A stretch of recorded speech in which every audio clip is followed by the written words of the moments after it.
On November 5th, 2003, all doubt of Ridgway's guilt was erased. He pleaded guilty to the murders of 48 women.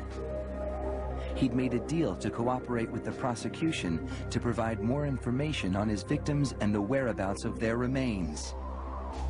In doing so, he avoided a trial and possible death penalty.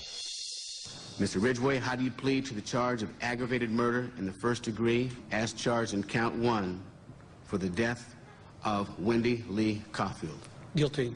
How do you plead to the charge of aggravated murder in the first degree as charged in count 2?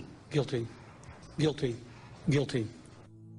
It's like he didn't have any remorse at all for what he had done. You know, he'd killed so many people, he didn't remember who they were, what they looked like. I just couldn't believe that somebody could kill all those people and not remember them. Neither could the angry relatives of his victims, who were invited to speak in court when Ridgway was sentenced to life without parole on December 18, 2003.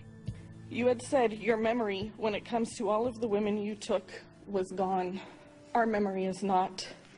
In your words, you said that they didn't mean anything to you, but she meant everything to us. She was a mother, she was a wife, she was a sister, and we miss her. Gary Ridgway sat there stone-faced as victims' relatives damned him and mocked him. He's an animal. I wish for him to have a long, suffering, cruel death. He's gonna go to hell, and that's where he belongs. But then the emotionless facade finally cracked when the father of one of his victims appeared to surprise him with a dose of human kindness. Mr. Ridgway, there are people here that hate you.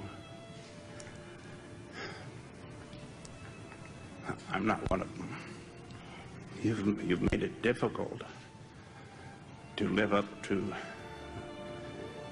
what I believe, and that is what God says to do, and that's to forgive. You are forgiven, sir.